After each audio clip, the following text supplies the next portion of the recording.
Hi everyone, hope you're doing well from wherever you're watching this channel, depending on your time zone. Now, Haiti Prime Minister Ariel Henry, together with his delegation, fly to Kenya to come and finalize the details for deployment of Kenya authorities to aid in combating the gangs in Haiti. And after him landing in this country, we saw a bilateral agreement between Kenya and Haiti being signed. Also, the ambassador, the minister for foreign affairs in Haiti also met with the Kenyan counterpart. And this is in fact what Msalim David shared. This morning, I received Honorable Alex Richard, Secretary General of the Council of Ministers of the Republic of Haiti. During our meeting, Honorable Richard briefed me on the security situation in Haiti. We exchanged views on the ongoing effort to deploy the Multinational Security Support MSS initiative that aim at restoring peace and security in Haiti in line with the United Nations Security Council Resolution 2699 of October 2023. I assured him of Kenyan solidarity with the Haitians who are facing an unprecedented level of violence and atrocity from the armed gangs. I further reiterated our steadfast commitment to supporting the MSS mission. We urged the international community to unite together, towards bringing to an end the suffering of the Haitian people. Then there was this agreement where Kithure Kindiki was present, William Ruto, and the Haitian Prime Minister that was signed at State House in Nairobi. Thank you. Congratulations, young men. Thank you. Congratulations, Mr. Wafula. Your Excellency, Ariel Henry, Prime Minister of Haiti. On October 2nd, 2023, the United Nations Security Council. Now, as this was going on in Kenya, what is happening now in Haiti? The situation is now even worsening. As you look for solution, it's like you're creating more problems. Look at that. Now, the worst situation is that now, Jimmy Charizia, the leader of Gang Federation, G9, in fact, they're referring to themselves as G9, he directed his men to launch an assault near a police station. Not even a police station, that means across the country, all police stations in Haiti. They were surrounded by these gangs. And now, 4 police officers have been killed, as we're speaking now. You can see the videos are all over. But because of the guidelines in YouTube, we cannot share those videos here. This is what he said to the Prime Minister. With our guns and with the Haitian people, we will free the country. Not any other person will free the country for them and their guns and the Haiti people. So, as the Haiti Prime Minister is here in Kenya, it's like he will not go back home. Because now, these gangs have laid a siege inside the police station. So they are now in control of police station. They have seized the airport, that's the main airport, the international airport in Haiti. They have seized the police station. They have now seized the government agencies. They are in those key government installations.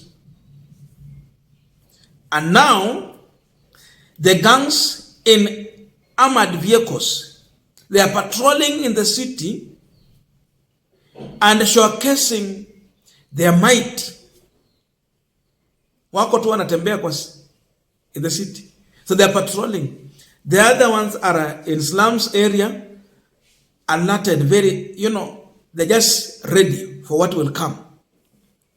So people are even carrying their hands, surrendering, trying to flee the city, and the gangs are in charge. Airport, main airport. And they are now warning their Prime Minister, Ariel Henry, not to return back home. Wanamwambia just stay in Kenya, don't never come back. So as Ruto continued to sign agreement with the Haiti Prime Minister, we are seeing Kindiki there. That means we are going to deploy our police officers. These two individuals have been warned. The Kenyan 1,000 police officers who are planning to be deployed in Haiti, the writing is on the wall, and what you've seen, what Haiti, these gangs have done to the 4 police officers, that is what is awaiting you. And by the way, they have already seized the police stations across the country, so they are in charge. Hawa jamaa wakienda wanaenda wapi? Who will receive them? Where will they be stationed? Where is the now? It means they are even accessing the armory. Pahali wanaeka zile vifaa vya vita. If they have accessed the armory because now they have seized the police station, then tell me, who is in charge of this country? And the Prime Minister, the warning is clear, that never return from Kenya and come back here. Umwambia yue kaa tuko Kenya. That is the situation. Sasa mahali tumefika. Those who are planning to go, you can see what you're going to face. Gangs who do not fear to enter a police station. Gangs are now in charge of the airport. You cannot land. When you land, you should prepare to face them.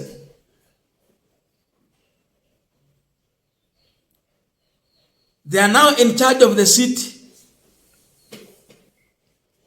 The other time, not the other time, it was yesterday, we saw police officers shooting at KMPDU, Secretary General. They shot him. He was bleeding severely.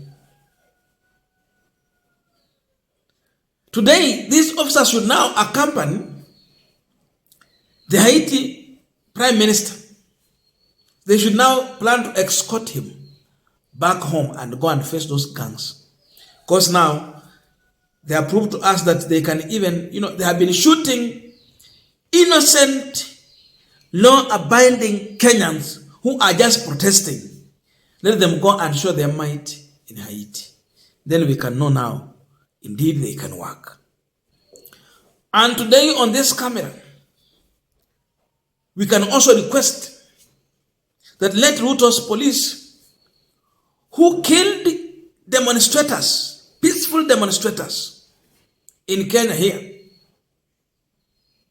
when we were saying that we were hungry, we saw in Nyalenda slums, people were pulled from their houses, beaten to an extent that they were disremembered. Let them pack today and get ready to escort the Haiti Prime Minister back home. That's our end. Easy agreement. Let them pack, especially those who are on the street terrorizing peaceful demonstrators who are telling Ruto that we are hungry. Please reduce taxes. Let them now lead this. Let them now pack and escort the Haiti Prime Minister, wampeleke nyumbani na waende kupambana na watu wenye wamejipanga kama hao. Because now they will be armed. Those are armed people. So that when they shoot, they can shoot back.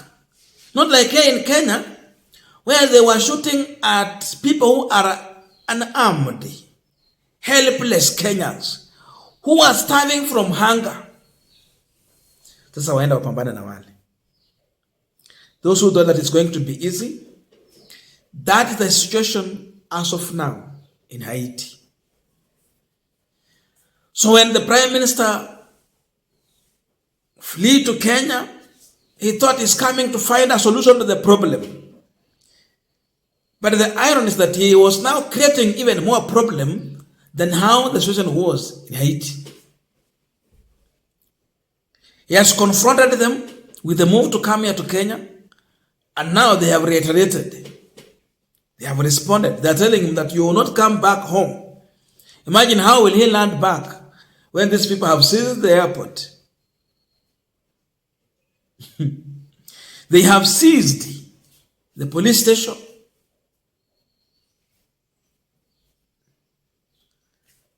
So what next for him?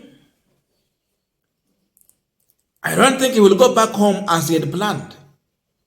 More things have to be put in place for him to go back home. Soon, everything will be under siege. Because these gangs are very clever. They know those key institutions and security institutions in the country. Airport is one of them. Then those government agencies, this office, and now they are controlling. They are now in charge. So as he seeks solution in Kenya, he should be aware that even that solution is not there. Because 1,000 officers will not bring change. As per the situation is in Haiti. And as they move our police officers to Haiti, shida nyingi hapa Kenya. Mauaji yanaendelea kule, tuliona mambo ikifanyika kule Turkana, where an MC was killed by bandits. We are facing bandits here, but we want to solve the problem of gangsters in Haiti when our own problem is looking at us. Hata kama mnahitaji Mungu kwa hii vita, Mungu atawasaidiaje? Mnaanza shida kubwa nyumbani, mnaenda kusaidia jirani kuzima moto kwake na kwenyu bado moto inawaka. I don't know how many will come back safe. At one point, we saw these officers, circulating body bags in this country at the time when people were protesting. Maybe each and every should carry their own body bags when they go to Haiti. It's not safe as per the situation from the news we are getting from Haiti. Mambo si sawa. Wajipange vizuri waende wakumbane na mambo kule.